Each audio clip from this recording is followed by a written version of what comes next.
I'd rather just see some sort of control mage here, just a safe pick that's going to shore up your damage later on. The Azir ban actually really hurting them because I think that's the most ideal pick for them here, especially with the Lee Sin synergy with that champ. And Syndra, going to have some kill pressure here and a lot of power in the early parts of the lane. And Syndra just seems way more popular in challengers in general than in the LCK. We see a lot of LCK teams shying away from it, but Ivory going to be picking it up once again here.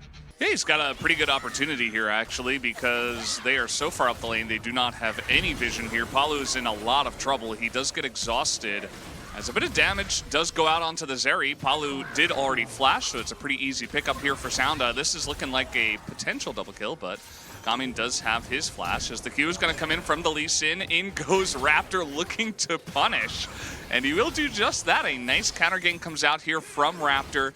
And we even saw Ivory just, show his face for a little bit late on that one, but Raptor able to shore up that one.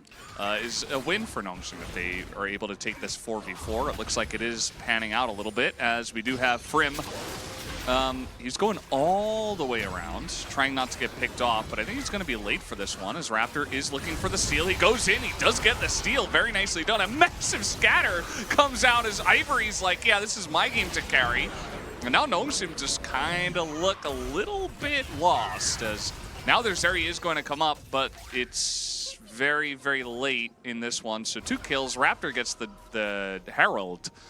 Like, yeah, I believe so. I built so many rods like back in the day, and it was always 750. So in my mind, it's like still 750. That or 800. Chat will have to tell us. Chat's very smart. We're basically talking to ChatGPT. Yeah, they know everything. It is 750, yeah. As the pet is going to show, as the bouncing bomb does come in, there are the chains of corruptions. A ton of damage comes in. Nice stolen kick, but it is not enough to get Kalix out. And I think the reason why Bro, or one of the reasons why Bro drafted like this is because they saw the Wukong and they're like, Wukong can't do anything to us pre-6 probably. And if you get enough ahead, once he does have 6, he might not be able to do anything. He's going for something now. Yeah, he's got something going on now, as Palu is going to get caught. Him and Raptor were just kind of hanging out in the river. Thought they were safe, especially because, the Wukong was pretty far away. They saw just the Aatrox, I believe, and they're like, oh, we should be fine. Speaking of things going wrong, this second Herald is going to crash in here. They do not have a wave, but they're trying to burst this turret. They already got top turret. Mihail completely uncontested top side. That clone really ate it. And there is just so much as Raptor's looking for this one. The kick is actually pretty nice, as Kalix is going to get caught out, but so will Raptor as well. Goes straight into the Zeri, and Kalix survives. And some of this tankiness on the side of Nongshim is really helping out when Bro are not getting clean engages, as that one was a bit forward. I'm curious to see if they can actually pull it through, because in the same way, this is challengers. Maybe Nongshim, they pull it back, but then they just throw it away, Uh-oh, speaking of throwing it away, this is actually a pretty good look onto Frim, who is under turret. Thought he was safe, but they didn't have any vision in the jungle, as Nongshim were doing a very good job of clearing that out. Frim needs to be out there pushing this. If they're going to decide to not contest or blast any of these players with a shock blast repeatedly, okay, hold on, this could be a play. Hide on bush. Hide on bush? All on bush? Okay, they're going to use a lot into the Aatrox, and they do burst him down. 100-0, a big play from Bro. Can they get onto G is the question. That kick was massive from Kalix. Oh, holy crap. That guy just kind of boomed Bro by himself. That was insane. I guess the hype about Kalix was warranted, because that was really, really fantastic, as now, I guess they're just going to go for the Baron. We go again.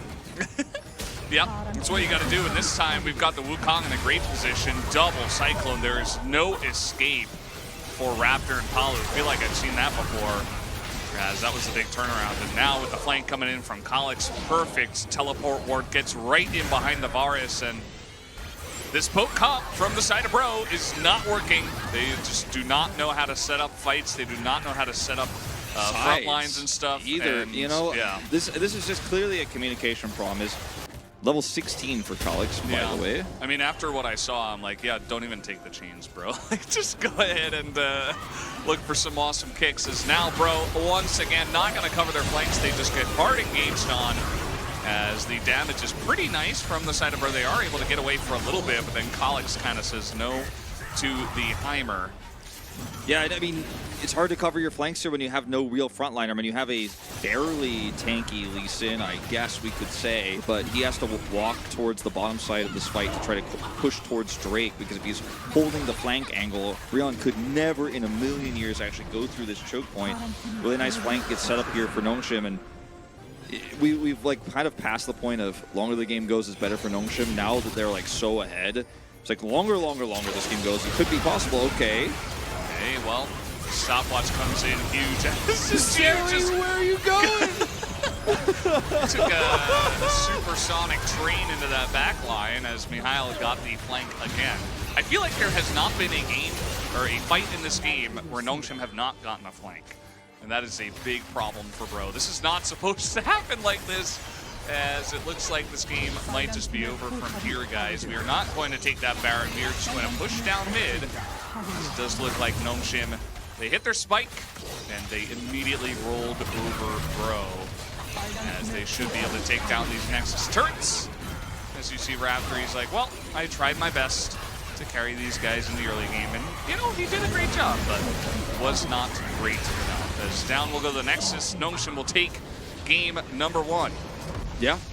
So, I mean, it was my first time when we did our current game state prediction where I was wrong, but they really fell apart after that mid play, and this is a composition that will lose tempo 100-0 basically after one lost fight, losing map control, but they never made any proactive plays after that either, and they stopped side laning. So just a breakdown of communication here. The final moment there was a sight to behold. Like, I've never seen Azeri try to get that much value out of ult. Like, this is the way. I'm going to go straight into a lethality Varus Jace comp with a Syndra. Looking like Corky in this game. Yeah. Yeah, it's like she had the package into the back line or something. Go over the top. Unite did vote for Sounda. I think some of his engages kind of enabled them to get through the mid game. But Calyx was definitely more flashy, and he had some crazy moments in some of those team fights, so I don't mind this either. Seems like the Korean desk did go for Calyx. Yeah, his kicks all good. His kicks were good. His engages were good. He did 100-0 Gamin that one time around the Baron pit where he just stole his chains and then blew him up instantly. Whenever there was a disjointed moment for the side of Brion, he was ready to punish. I like it, like you just said. Sound I thought made a bigger impact in the game, was more consistent. The inconsistencies though of Calyx in terms of his deficit in CS and stuff like that was more of a product of the matchup and how well he was punished. Individually, I think there's a lot of growth to be had. We'll see how he does in game.